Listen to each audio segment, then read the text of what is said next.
Is that what that is? Yep. Fantastic. We're good. Good evening, everybody. My name is Brandon Hines. I'm the director here at the library. I want to welcome all of you. I'm so excited for this program. We have Al Struttman, and I always want to call him Mobert, and that's not right.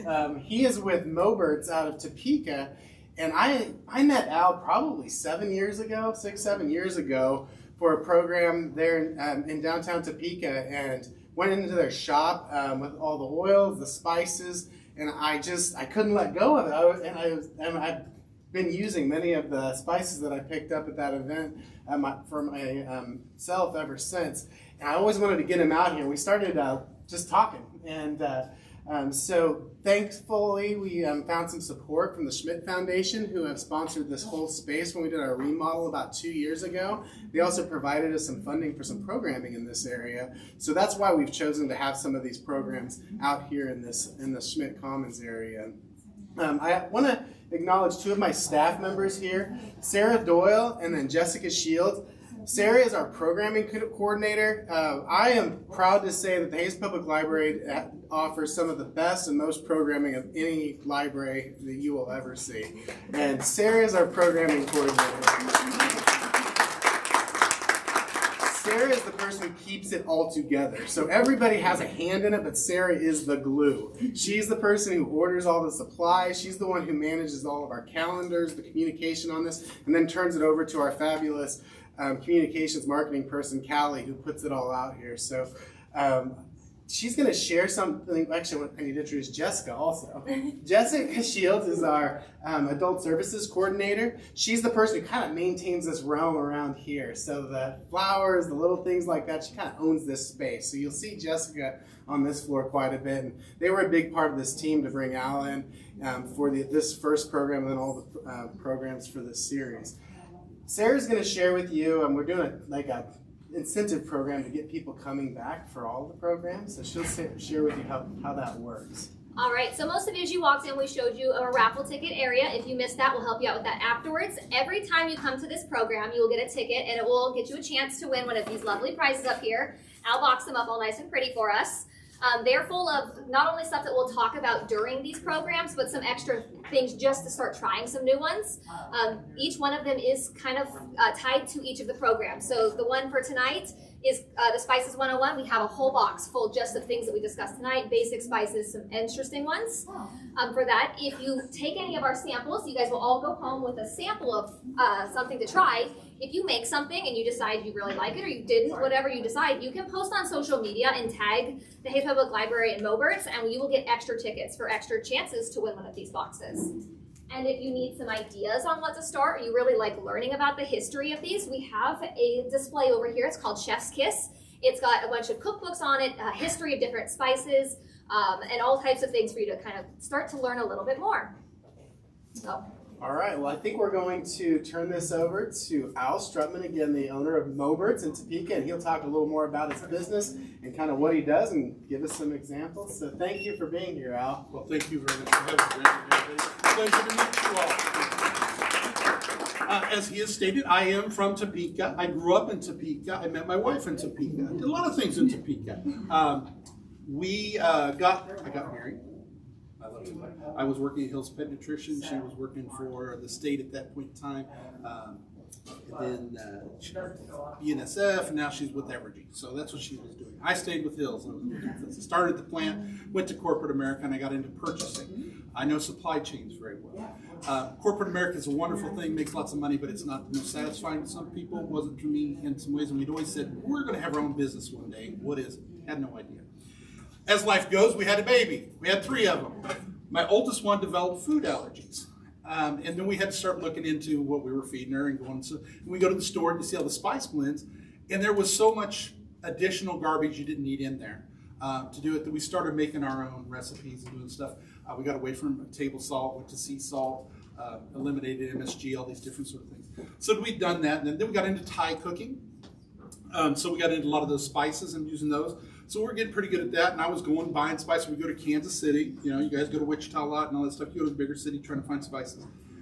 And we were doing that, and then one day coming home, I said, I wonder if spices would sell in Topeka. We take the stuff we made and start at the farmer's market. And first year we had 1 tent, next year we had 3. People were loving the spices. Next year they also said, hey, what about olive oils? If you guys sell olive oils, we didn't have an olive oil store. It was like, well, it's good. I don't know. I didn't really like olive oil. To tell you quite honestly, we used it to fry with, which we will do here like tonight. But when I had olive oil from the grocery store, I thought, why would you put that garbage on anything? People want to put it on salad. It's like, it didn't taste good to me. And so I was like, And my wife says, well, you need to do your homework. She's the boss. So she says, you need to do your homework. I started reading some books. There was a book out there called Extra Virginity. Learned about olive oil, some of the stuff, and it was telling me why I didn't like it, because most of the stuff at the grocery store was saying it was rancid. But most of the United States likes rancid olive oil, it says. I'm like, oh, great, I want to get into this business. So I went out to UC Davis, took classes, learned about olive oil. Came back, started selling California olive oils in Topeka. So that's for another class next week. Okay, so that's olive oil. That's how we kind of got started with what we were doing. Corporate America decided Colgate Palmolive owned Hills. Got a buyout, basically, at the time. So it's like, good Lord, somebody's telling me, shutting the door, opening another one. I said, great, because we were already at the farmer's market. We were getting pressured to have a store. So we opened a brick and mortar store. From there, have classes. We got to have classes. So we started in classes, and we go down that road. Okay. Being in purchasing was awesome for me because I could test supply chains and doing this. My spices that I got in, I found out, I thought I was going to go with big ones. Like you got Cargill and the ones you guys know, they got big spices and this stuff. What I found was their stuff wasn't as fresh as some other ones. Well, I know supply chains, you start looking into it. Stuff come into the coast, then they go to regional warehouses, do these. The stuff at the grocery store, they go in the grocery store supply chain. By the time you get your spices, they can be a couple years old. They could have been through heat and all this other good stuff that they don't need, all right? So I was like, all right, I got my different sources I sourced from. I started finding really good spices, and that's why I've been carrying them. There's the history. We'll go from there. The name of the company is Moburts because my wife is Mary Jo, and I'm Albert. Moburts. That's because everybody goes, why does that name? What does that have to do with spices? Not a darn thing. Okay, so with that clarity. So we open our store, we're doing fine and doing these things, but the important thing I want to ask you is, what is a spice? What's the definition of a spice? Can you stun silence to go, you're bashful or you just don't want to say it? It's a plant that's used. Don't mind me. It's a plant that is used to season food. It gives a flavor thing. What part of the plant is a spice? Can't be. What more important? Here's the user question. What part of the plant isn't a spice? They're herbs. What are herbs? They're the leaf. The leaf of every plant can be a herb. The rest of the plant, whether it's the root, the bark, the nut, any other part of it used to it is a spice. And then salt's considered a spice, but it's actually not. It's a mineral. So anyway, why is that important to know? It's not really. Just as when somebody says a spice, it's like if you're using it to flavor food, it's typically considered a spice, or if we look up at the state, that's a condiment to do these things. All right, what's important about spice? What gives you your flavor is the essential oils. So, did everybody get a handout, first of all? Okay. In those handouts you read in there, I'm going to skip all over this and kind of do it because I kind of talk to these different things. But the important part of your spices is freshness and that oil content. People, how long do you keep a spice? I guarantee you go look at your spice drawer, you open it up, and if you look and see if there is a date on there, you'll go, oh, Mom, that's been years. I've had that for years. Nutmeg is my favorite one. You know, I tell everybody, go look at that little thing of nutmeg. You bought that for Christmas back 20 years ago, unless you're young. But it's because you don't use it very often. You don't use that much of it. It sits there. I will almost guarantee you that nutmeg is dead. I mean, the oils are gone. All right? How do you know if the oils are gone? You can't smell anything. Your essential oils are your taste and your smell, your odors. So if you can't smell it and you rub it in your hand, do that, and you toast it, and it's like, there's no smell. It's dead. Throw it away. It's pencil shavings. You know, that's basically nutmeg. Here it is. Here's a nutmeg, right? That thing all ground up is the thing. But if I want to use nutmeg, a couple of you said you were bakers earlier, I was asking. How many of you bake and use nutmeg? Okay. Do you use it this way or do you buy it ground? If you buy it this way and you use a microplane and you do the grind, you will be astonished how much flavor you have in your foods. It will knock your socks off. Whole form. Keep your spices in whole form. Peppercorns and all that kind of stuff. Because once you grind it, you break the cellular structure and you're losing essential oils, right? So keep it whole as long as you can because that's more flavor. Nutmeg is amazing to me because nutmeg meant nothing to me when I was younger growing up because I always had the little thing tasting. I was like, yeah, okay, nutmeg. No flavor. Fresh nutmeg, oh my gosh. And if you're a barbecue world, meat, beef in particular, a little bit of nutmeg, not a whole bunch, but a little bit if you put it in your blends and stuff, you'll start noticing on your rub, you say, yeah, I kind of like that nutmeg in there. That's good stuff. You know, of course, in the Christmas time, you drink it and stuff. But nutmeg is wonderful. Nutmeg, there's books over here, The Chef's Kiss. Over here, and she was talking about cookbooks. There's a book over there called Nathan's Nutmeg.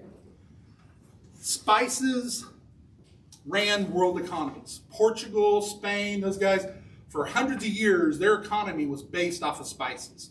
Nutmeg in particular. Nathan's Nutmeg is an interesting book to read because it tells you some American history and all that good stuff. But it also, if you've got any Dutch ancestry, you might go, ooh, maybe I don't want to read this. We're pretty cruel. Bad stuff. But anyway, it's an interesting book to read. It'll put you to sleep too, though, because a lot of days. So anyway, the thing. Nutmeg, one small island down south. Where do most of your spices get grown? What part of the world on the globe? The equator, tropical zones, things like that. Why is that important, you say? Who cares? We got a world economy now. We get whatever we want. Okay. Back when this stuff was all growing, you had the route, spice trade routes and all that stuff. They were all fighting over and getting all that stuff. But the spices were for the rich. Emperors and things like that. The poor man did not have spices. Couldn't afford them. They cost too much. Why is that important? Just like with nutmeg, you're a poor little serf over in England or somewhere like that, and you're not supposed to get any meat, but you get some meat. You don't have any refrigeration. That meat don't stay fresh very long. Guess what covers rank meat? Spices. Nutmeg in particular is really good at covering that. But spices, if you couldn't get them, were basically the ones that were grown were herbs. You got more herbs than you got spices back in those days because they go pick the plants that were around them to flavor their foods. Today, you don't have that problem. You get them from all over the world. Why is that all important? I'm doing a big, huge data dump on you. I'd much more rather interact with you, but I'm going to do the history stuff than we'll do that. 1492, who sailed the ocean blue? What was he looking for? Spices, India, because India had pepper, right? And all these spices. He's looking for a direct route. He runs into the United States, sees some brown people, and he goes, oh, look, Indians! Well, they were Native Americans, but thanks. Now you just branded them all Indians, and now they've lived with the whole fact you're called Native Americans. So, with that same kind of spirit, he's going around, he's looking for peppercorns, he can't find him. He finds chili peppers. He goes, I got to take something back to the king and the queen. Ferdinand wants something. I'll bring back these chili peppers, the chili pepper plants, or chilies, and I'll call them pepper, chili peppers. So that's how you get chili peppers. He's telling us, I found it.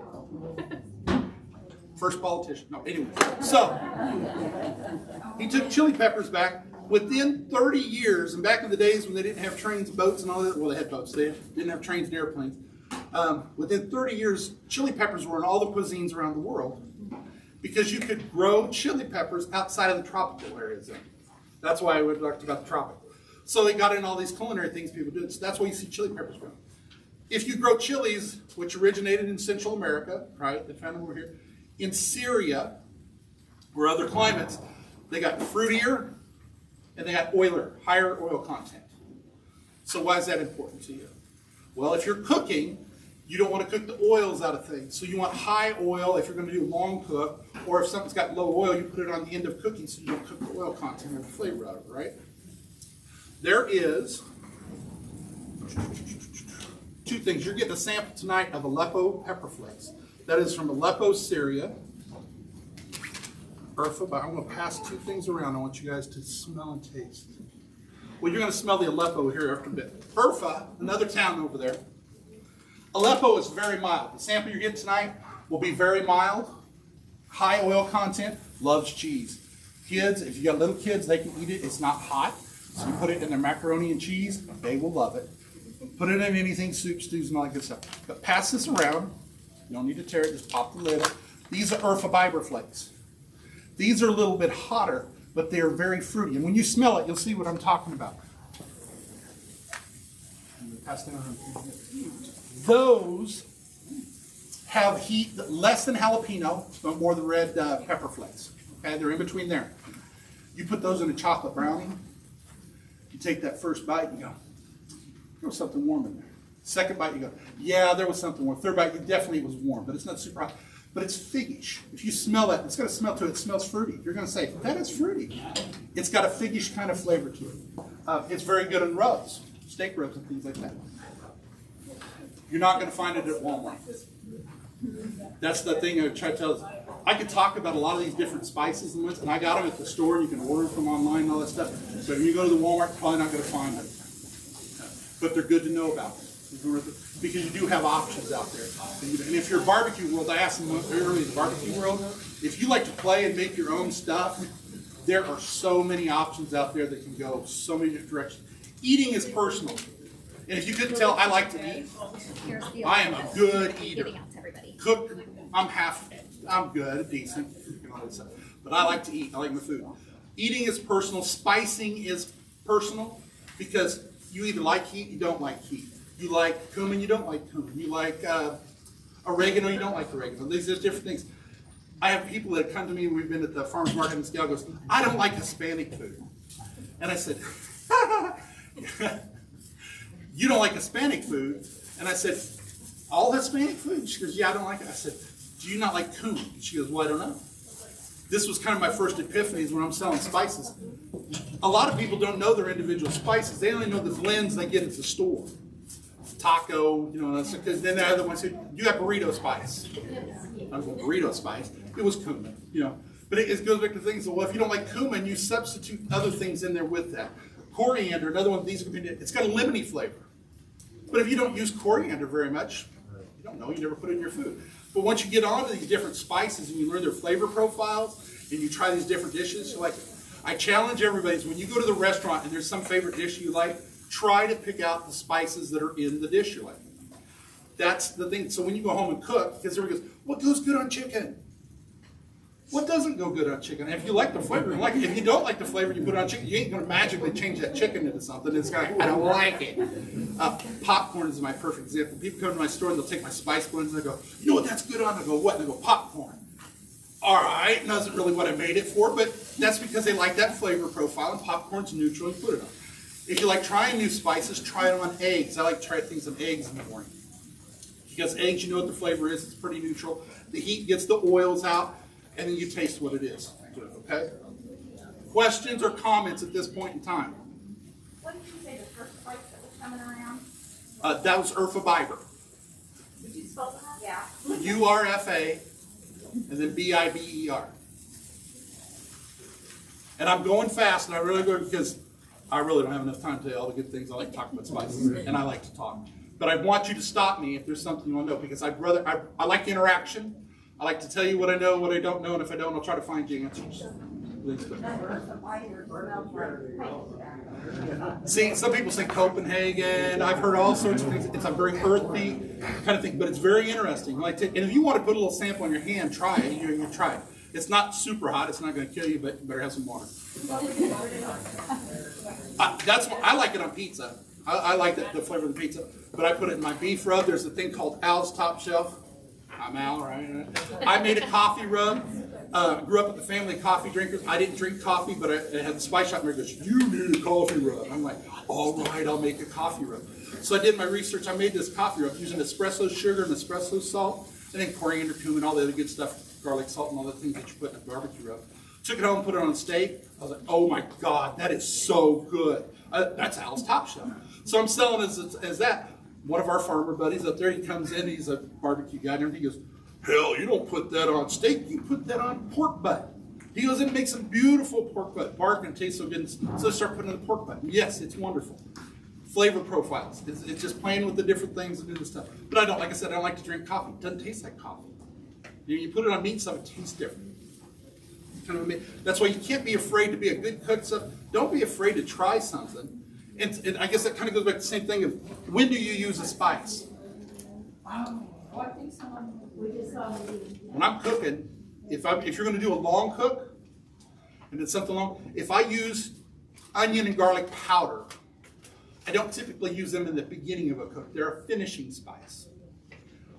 Remember I was talking about molecular structure and breaking those cells? You'll cook the oils right out of there. So you'll cook the flavor out of powder if you put it in early in the cooking. You use granules because there's more oil in there and it has a longer time to cook and it makes soups and stews. Then if you taste it after you get it done, you say, I need more garlic, then you put the powder on. So that's kind of the thing with your spicing. When do I use the big granules or not? If you're making a blend, you want to keep the molecular or the size of the particulates about the same when you do a blend. Otherwise, when you try to pour it out and stuff, the big ones will go first and the small, and then you end up with, hey, well, I got all onion left. Well, you use onion granules, which were bigger than everything else. So, pepper. Questions? Comments? All right. So if you're making your own blend and you do have spices that are slightly different sizes, can you actually blend them, break them up even more? Yes, you can. And it's just your taste and your palate. The finer you grind it, the more the flavor kind of comes. The more it hits your tongue, it hits more surface area basically, so it'll seem stronger. But at the same time, if it's finer and you do a longer cook, you're going to lose those oils faster. So that's why you kind of keep it bigger. If you're doing like a smoke or something, you're going to keep it in there for 3 or 4 hours. You kind of want it bigger. Let those oils get out and get that flavor get in there, doing that stuff used in the really fine stuff. But you can take, what I like to do is I'll take my blend and then I'll grind a little bit to finish off at the end. So that I definitely get that flavor I want, and then I want the stuff in there. Then there's injection and all of this stuff we get in barbecue. That's a whole other class, doing those things. But spicing in general. We talked about the ocean blue, the good sailing, and all that good stuff. Nutmeg, I'm just going to pass this around. Cinnamon, I want to talk to cinnamon. How many of you use cinnamon? Do you know what kind of cinnamon? Yeah. Do you know what cinnamon is? It's a bark. I use Vietnamese cinnamon. There you go. Bark from an evergreen tree is cinnamon, okay? Ceylon and cassia are the 2 main types. There's about 10 different types of evergreen trees that get cinnamon from, but those are the 2 main ones. And cinnamon prices are going to keep going up. I hate to tell people this stuff, but Vietnamese cinnamon in particular. Small ranchers, farms, and you see it out here. They're drying up. Their kids are going to college, getting educated, and they go, I don't want to be a farmer. They're selling the trees. They're wiping the trees out and actually planting new things and stuff because it's more profitable than the other stuff. So it takes about 30 years before a cinnamon tree gets big enough to do it. So even if somebody was to plant new trees, they would. But we're losing trees everywhere. So supply and demand, price is going up. Vietnamese cinnamon is going to be harder and harder to get and all good stuff. But cassia cinnamon, the typical cinnamon you get at the grocery store. There's a piece of bark, you'll see that tree. Indonesia, India, grows quite a few different places. That is 2 to 3, 4% oil. That is your typical baking that you go to the grocery store that you get. So snickerdoodles, cinnamon buns, things like that. You take that same plant from India, you plant it in Vietnam, 6% oil. So you basically double the oil content. So what does that mean to you? That means it's going to be stronger, right? It's going to have a lot more cinnamon, stronger flavor, and it bakes longer to bake the oils out, right? So you put that in early and go to town. If you do your normal cooking, you go to the Walmart or whatever, you got your cinnamon, and then you go get some Vietnamese cinnamon, I'll guarantee you'll notice the difference. And you go, oh my gosh, my cinnamon buns or my snickerdoodles are so much stronger than everything else. But that's the flavor profile of that. All right? This one I'm going to pass around. That was cassia. This one's Ceylon. Ceylon cinnamon. England traded with this one quite a bit. They always had it. It is 2% oil content typically. So it's a lighter oil content. Different type of evergreen tree. Much finer. You can see there's a lot more things like, tastes like Red Hots. So if you ever wonder how come Red Hots, they say it's cinnamon, tastes nothing like those because it's another treat, another flavor. So if I'm doing an apple pie, sometimes I like that, or mixed drinks and stuff, you want to put the thing in ciders and stuff, that one is preferable. Or you can combine them to get a higher oil content and still kind of have that red hot flavor to something. Something to consider and think about with cinnamon. Most people don't know their cinnamon. Like I said, they go to the store and they get cinnamon. Well, what's that mean? You know, it's cassia. Yeah, that's all the goodies out there. Questions, comments? All right, so we're done with cinnamon. Look at the time, see how good I'm doing. Okay. We'll do the cinnamon and the different types of vanilla. Yes? So why do you like the Vietnamese? You can just smell the difference. You'll smell and taste the difference. If you get Vietnamese cinnamon, it knocks your socks off. Let's see, did I bring Vietnamese? You did. You did. It definitely smells amazing. It was my favorite for sure. There you go. You want to open it up and just pass it around. Smell the Vietnamese cinnamon. You'll smell how strong it is. It's this thing. All right, we talked about cinnamon. Let's talk about paprikas for a while. We talked about chilies, right? And how the chilies came from Central America. What paprika is chilies that are ground up, right? So it's chili powder. But typically it's smoked and it's fine and where it comes from. You got Hungarian paprika. People think Hungarian paprika, oh, it's sweeter, you use it in goulash. Yeah, okay. But guess what? Hungary, when I told you he took those chili pepper plants and he went over there, Hungary loved those suckers. So all these farmers were planting all these chili plants. But they got different altitudes, different ground, everything. They all started tasting different, getting these things, and they selectively bred them for the flavors, all that stuff. So when you say Hungarian paprika, it really doesn't mean anything other than it came from Hungary. It's probably going to be a little fruitier than American or Spanish paprikas, but it can have so many different flavor profiles. It's not necessarily a sweeter paprika. And its heat content can be from 20,000 Scoville to like 60,000 Scoville. It's quite the range on the heat end. So when you find one you like, a Hungarian paprika, if you go to another store and buy it, it might not taste at all the same. Just basically the point. Korean chili flakes is another one. People go, oh, Korean chili flakes are so good and they're in these recipes. Yes, they are. They're good and they got their own flavor because they're grown in Korea, right? Only thing is, they're all itty bitty farmers and they harvest them all and they all take them in and they get processed together. They're a blend. So every year, Korean chili flakes have different heat levels and a little bit different flavor. So it's not consistent. It's an agricultural product that's grown and blended. They do the same thing when it comes to olive oil. Same sort of story over there. I can talk about that. We'll talk about that next week. But so you might like that kind of flavor because that fruitiness, like that Urfa Biber that you pass around, you like the Korean kind of flavor that it gets from that environment. Okay? Eat things. Smoked paprika. How many of you use smoked paprika? Why do you use smoked paprika? It's like flavor. Better than normal? Yeah. Would that be universal? I'm going to say probably so. Your normal paprika, like I said, is chili powder and everything, but it's not like, ooh, pow, a lot of oil content or something that really grabs you.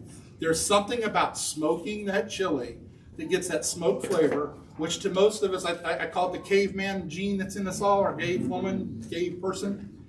You like smoke good on everything. Ugh.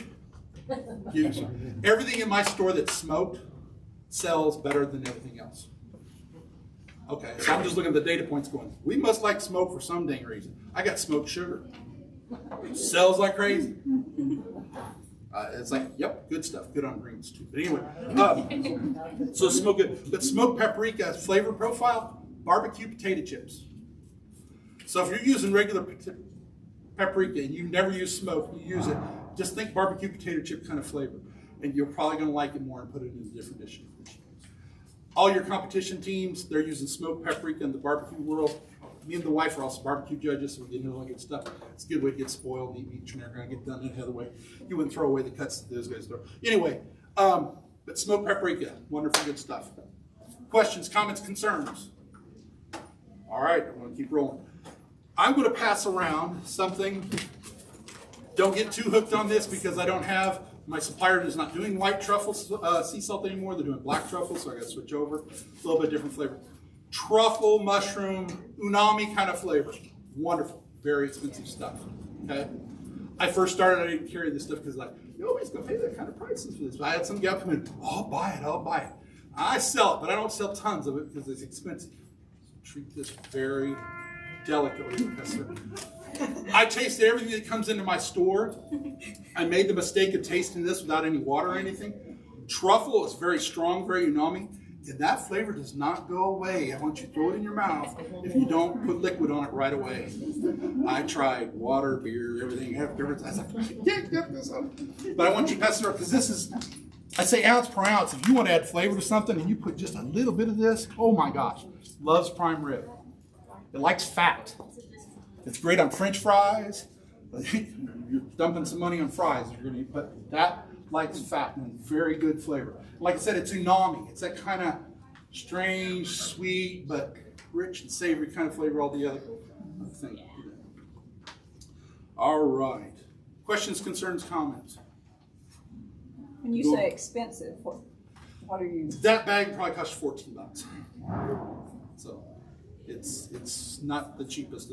All of the spices are going up though, which with the economy, everything's going up. But this global economy and things going on with the world and fires and plagues and everything else, everything's having a hard time at this point. Pepper is actually kind of coming down in price, which it went up for a while, which is one good thing. And it's kind of funny. Peppercorns went really high for a while, or was going high and got low because of COVID. Because China was the #1 consumer of pepper, and then they locked them all in the nice little, you saw the things where they wouldn't let them out and all that good stuff. They couldn't go to the grocery stores. So then you had to backlog all this pepper, wasn't getting bought. So now peppers, and they got tons of supply. So give us another year and they get to it, then it's going right back up. So buy pepper now. Okay. Oregano, I was going to bring this one up. How many of you use oregano? How many of you use Mexican oregano? Mexican oregano, yes, this is going to blow your mind. This is used more in Hispanic cooking than Mediterranean. What? Why? What? Huh? Okay, because this plant grows in Mexico. This one grows over in the Mediterranean, Italy, right? Mediterranean oregano has sweeter flavor to it. It's used to complement tomatoes, typically, in the thing. Mexican oregano is used to complement tomatoes in Hispanic cooking. Not an oregano plant. It's not even the same genome, but they call it oregano because it does the same purpose as that. Huh, mind blowing. What? Lying to me. Politicians again. Get it? No. So, woody flavor. It's got a woody flavor. You can use them both in a dish. You know, you can trade them out if you want to, but there's definitely a flavor difference. And I'll pass it around. You can smell them, taste them if you want to. So what plant does a Mexican oregano? I can't tell you the genome and all the good stuff of it. I can't remember it, but it's another herbaceous one. It looks a lot like the other one, but it tastes different, totally different to me. You can definitely taste the difference. It is definitely more woody kind of flavor. It's not sweet like Mediterranean. Mediterranean has a sweet flavor to it. Your Italian spices, they complement tomatoes very well. Tomatoes, that's another one. Mexico, another thing that Columbus, dang him, he took those jalapenos back, or the peppers. He also took tomatoes and tomatillos back, right? Tomatillos are just like a tomato plant with the leaves all around it. Italians didn't like the tomatillos, so they didn't keep growing those, but they loved the tomatoes. So then they put the tomatoes in all their cuisine, and that kind of took off from there. But that's a Native American plant. Different flavors of tomato and tomatillo. Tomatillos in some of your salsas, oh my gosh, delicious.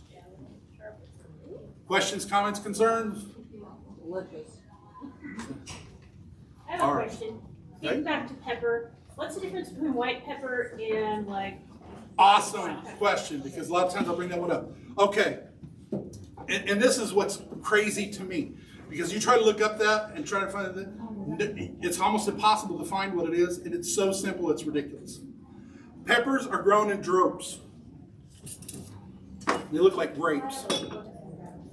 That's a pepper drove. So this little bad boy is growing on this plant, this vine, and it's typically green. When it's green, it's not ripe yet. When it starts to turn a purplish color, it's starting to ripen, and they will pick it and put it in a water bath. When it's in that water bath, it gets crinkly, you get all that crinkly stuff, the enzymes and everything else that, and then they can take it and knock it off here, and that's a ripe black pepper, right? If they take your green one and knock it off, give it a water bath, it gets crinkly, but it doesn't turn colors. It stays green, all right? What's important about that when you talk white, inside this black, if you knock that husk off, that black, it's white inside. The white is the capsaicin. That's the heat is on the white inside of the peptides are on the inside of that. So the heat white peppers is the inside, which is just the heat of a pepper. So if you use the black, you're getting the heat plus the what I call bark, which it's not, it's just the outer shell, but that kind of dulls the heat. If you use green, it never got the heat, never developed. If it didn't turn purple, the heat wasn't developing in it. So green peppercorns are sweet. They don't have the heat yet. Call them sweet, but they're just not hot. So green, white, and black, same plant going with it. Pink peppercorns typically aren't a pepper. It's not a pepper Nigel plant. It's a whole other species, but it is a sweet one. It does no heat, and they throw it in there to kind of give you the full round thing. So white's supposed to be milder or hotter than the White one is the hottest. hot, and then milder for the. And where they're grown as well, because telecherry peppercorns, telecherry is an area in India on the coast, higher oil content. It's like Vietnam, they have a higher oil content, and it's a hotter pepper. So if it gets ripe and turns black, and turns purple, and they give it the water bath, turn it black, it is a hotter peppercorn, and it's more of a gourmet. Let's say it's a gourmet pepper. Vanilla beans. Vanilla beans, Central America. Okay, they're growing. They need bees to pollinate them. Columbus and all these people is like, hey, we're taking that vanilla. That stuff is good stuff. Vanilla and cocoa beans. They loved hot chocolate and all that stuff in Spain. They brought it back to Spain, and Spain was like, this stuff's good. We want it. So he comes over. He says, I'm going to get me some of the plants. We're going to start growing them over here and everything. They bring the plants back to start growing them. They don't. They flower, but they never turn into bean pods. And like, what the heck? We can't get these things. For years, they were trying to get them to grow. Mexican bees are very small. They figured out the bees of these other countries couldn't pollinate the plants, so they didn't have vanilla beans. Well, what do you know? The story goes, history. One little slave guy, kids went there one day, and he takes his finger and he tickles the little plant, and he starts pollinating.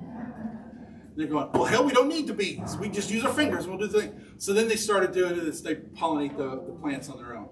So that's how you got vanilla beans in Madagascar and all these other places. Well, when they grow in other places, they have other flavors, right? They got fruitier. Madagascar beans are a lot fruitier, and some are floral. There's Indonesian ones, which are more floral flavor to them, and all that. So you get your different vanilla beans that have different flavors. They still taste and smell vanilla-y, but they definitely have different flavors to them. Okay. Sugar or salts. All right, let's switch to salts. Wait a minute. Salts the next class.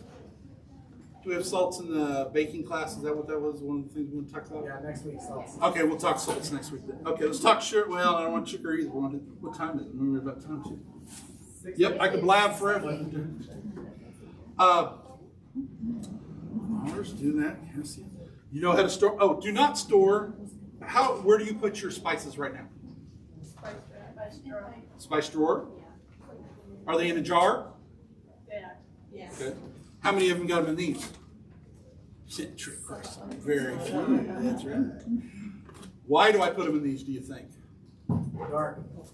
Dark, airtight, no oxygen, and you keep them in a drawer or something. Don't keep them on stoves. It was kind of funny to me and the wife go to IKEA in Kansas City, and you walk, and you see the range hoods up there, and they put the spice racks up there. I'm going, thank you, man. Those spices are going to go old faster than everybody, and they're going to be buying more quicker. Good job. Don't put them there. Don't put them on the stove. When you put your spices in your thing, don't open your container and do it over the steam coming up there. That's what causes them to clog up. They draw moisture. That's why you don't put the jar in the refrigerator as well. You put anything in a refrigerator, moisture is going to try to get in. It's like this magical attractant. It's like, ooh, we're the cold. Let's go get that airtight spot. So they're going to try to get in there, and then they'll clog up and everything else. So don't put your spices in your refrigerator either. You can, just make sure it's airtight. Everything I double bag and do like that kind of stuff. Olive oil is the same way if you don't make it next week. And some people, Rachel Ray at one time said, oh, put your stuff in the refrigerator. Rachel's, no, do not put it in there. If you use it every day, that in and out, you're taking it from being almost solid to viscous, that back and forth, it breaks it down faster and it turns more acidic and then it gets rinsed on. So you're better off just leave it out on the table, doing it from there. If you're going to buy 2 bottles and there's one you're not going to open, go ahead and put it in the fridge. It doesn't hurt. You're going to keep it in that form for a long time. And when you want to take it out, leave it out. Okay. Questions, comments, concerns? Anything you want to talk about? I got about 5 more good talking minutes. Recommendations for commercial, like storage units, like on Amazon or wherever? What to keep them in? I mean, you could do the glass jars.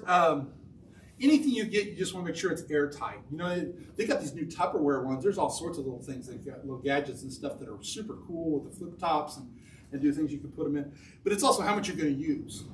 I get my guys that come to me, Barbecue World, they love Sam's Club. I go say, I'll go to buy bulk. I love bulk whatever. It's like, well, that's great you're buying that bulk, but how fast are you using it? Because the same sort of thing, we talk about the oil content and all that stuff, and how good is that container? Because a lot of those things don't have the Ziploc. Once you cut the plastic bag or you do the thing, it's open, or you take that foil off the top of that cap. Don't do that. Make sure you keep them as airtight as possible. Also, there's a difference between Chinese garlic and Chinese garlic and onion is different species of plant than California.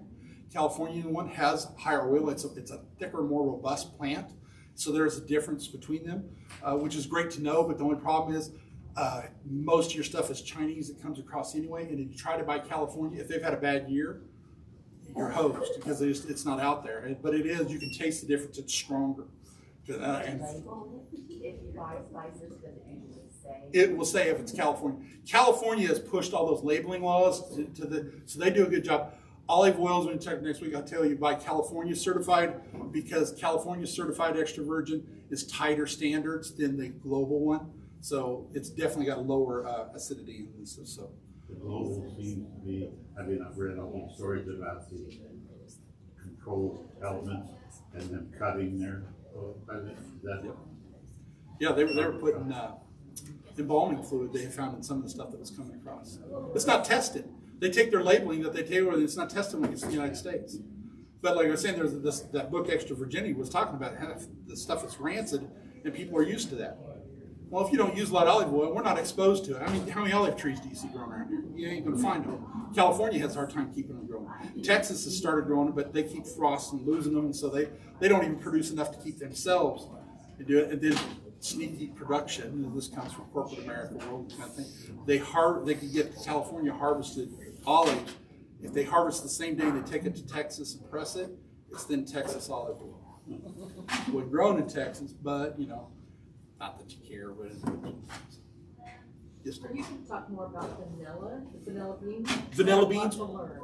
Okay, well, vanilla beans, here's what I tell everybody about vanilla beans. There is Mexican, which is very robust and standard. It's good vanilla, but it's not fruity and all that. So the Tahitian, there's other ones you can get and do that.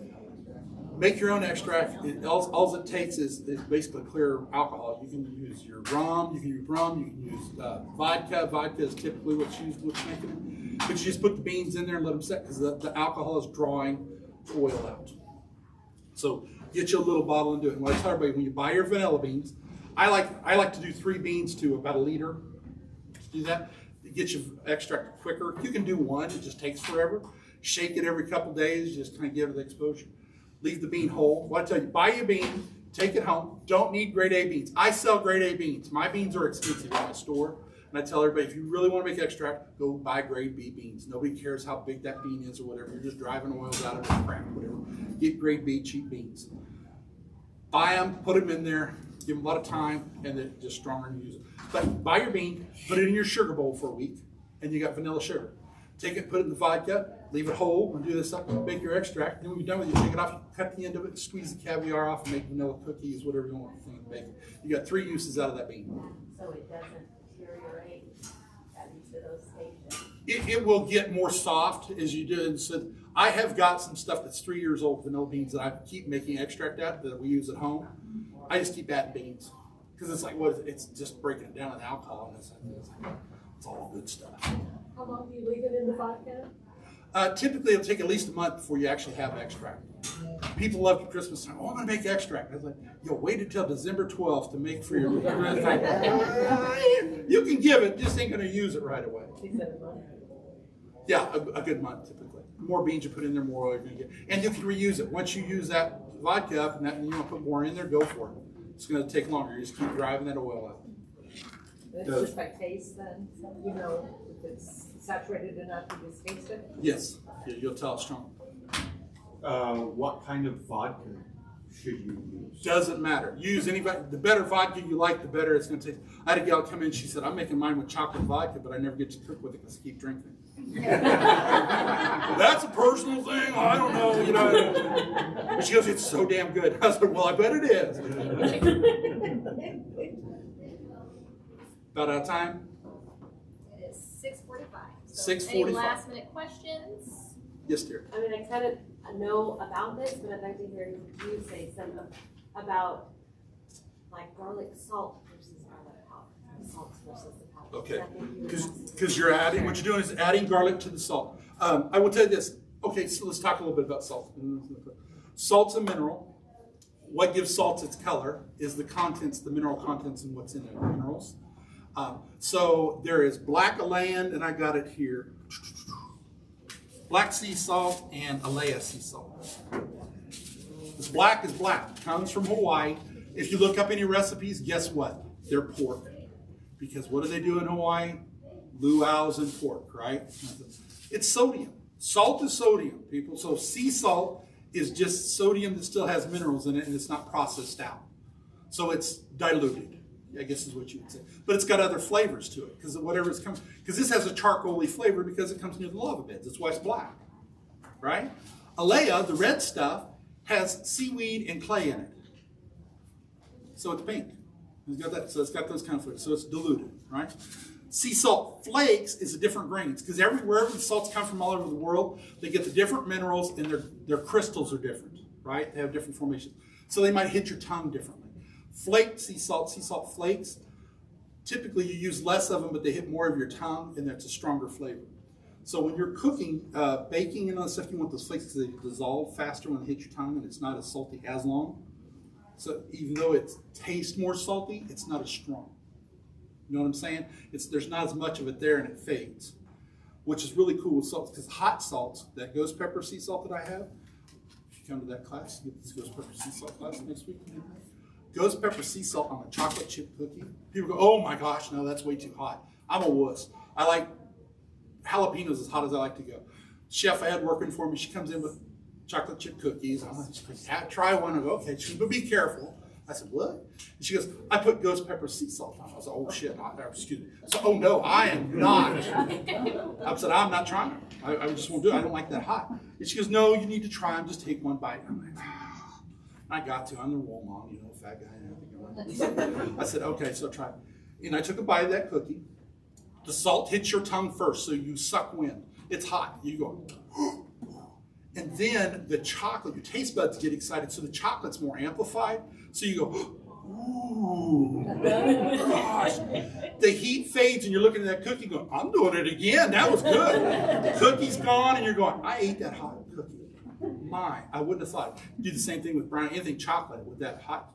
Don't put a bunch, because you can definitely burn people out with doing it. But it takes about 7 grains to a dough ball of it, and then you cook it and do that. So just something to keep in mind. So hot salt is good that way. Sugar, just so this out there. Here's the thing I've learned about heat. We have salsa classes. We don't. My pepperheads that come in, they would put hot chili powder, hot sugar, hot salt. Nobody liked their salsa. Not even them. Too much. Every one of your taste buds is going on fire. You got taste buds in your tongue, your throat, your sinuses, all the good places. Sugar hits the back of your throat. Hot sugar, you taste sweet first, and then the heat comes and it goes from your jowls forward. And it's like, ooh, warming. Oh, that's pretty cool. And then it fades. Beautiful. It's gone. You don't have the stomach problem or anything. Salt hits the front of your tongue. So the heat, you hit it and the heat's like, bam, hot. And then it fades and goes away. Chili powder hits everything. It goes back, hits the back of your throat, goes to the sinuses. It lights you up and it hangs with you. It doesn't go away for a while. You know, you have to drink and all that other stuff. So if you like the heat to get somebody's attention, if you're a barbecuer, this is what's really good if you do your own thing. Where do you want the heat to hit? Because like wings, that's my perfect example. You want a hot wing that's really hot at the beginning? I can give you a hot salt, the jalapeno, or the scorpion, Trinidad scorpion, hotter than Hades, 2 million Scovilles. Yeah, it'll get you hot and it'll do it right off the bat, but then it fades, which that's good. So if you don't want the heat to hang with you, it's pretty good on the wings doing that. But the sugar to me is hotter. I got habanero sugar. That sugar is cooler than hell because you get that sweetness up there like with the honey and stuff, but then that heat comes up and it all hangs with you and it goes. It's good. Use the chili powder though, again, it's stuck with you. That's why the Tabasco sauce stuff's kind of good. And they have Tabasco powder and everything else now. They get everything powdered. Okay, I ran over a lot of territory there. That's great. Any other questions? Comments, concerns? I'll hang around if there's any questions for a little bit afterwards and we can talk about that. I want to wrap it up for everybody, do what you're going to do. And did everybody get the potatoes? I believe everyone got some potatoes? Yes. All right. All of it was made with owl spices. So that kind of speaks to his spices there then. Y'all liked it. And let's talk about the olive oil real quick. I told her I brought some olive oil for the olive oil and vinegar class. Did you guys have some bread dipping stuff? It's from Bond Ranch out in California, the Bond family. It is probably one of the best you're going to get in the United States. It's a medium to robust olive oil, which I'll talk about next time. But it's very good. But here's the thing. We're discussing whether to use that or the stuff that she got from the store. I'm not here. You're not going to run and get it. I wanted you to taste the potatoes with what you're probably using right now from the store to say do that. But when you use the different olive oils, and we talk about, hopefully I'll see you all in the next class doing this stuff, there's a world of difference in olive oils. And there's over 900 varieties. And like I said, there's mild, medium, and robust. All these different things. You're not exposed to them typically if you grew up in Kansas because we just don't have olive oils. And even when I got my training, got exposed to them all. That's great, but that was a one-time shot. You know, I'm not all the time, so I can't keep up with it. But there are some that are so divine, and then there's other ones that are like, not for me. But it's all personal choice. Anyway, go for it. And that's a great teaser for your next several sessions. Yeah. Just really quickly go over. Next week we're going to do oils, vinegars, and salts. And then on the 26th, it's that sugar and spice. And that's where we talk about the cookies with the spice. And then on the 2nd, it's timely because we're going to do like snacks for Super Bowl, snacks and sides. And then that following, we're going to talk about smoking and grilling. So probably get a lot more into some of the stuff that we just talked about. Just a real quick housekeeping. Do we need to add sound in the next couple weeks? Would that help if we added sound over the next couple weeks? Give me a thumbs up if you think we need sound, or move people further. All right, I'm hearing we're all right, so we'll keep it like it is. We might block off the back to separate that a little bit. I just have one more question. Sure. Have you ever traveled to do spice? That we're going to do more of that. I'm going to Hungary. We are going to do the Hungarian festivals with the paprikas. Paprikas are just interesting because there are so many different flavors and stuff.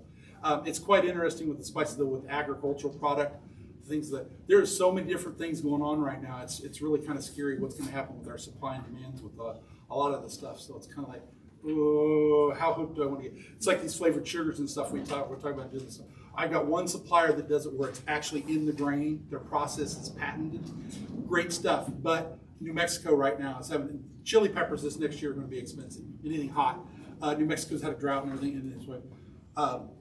They had a green chili sugar that was to die for, and I loved it for my barbecue rubs.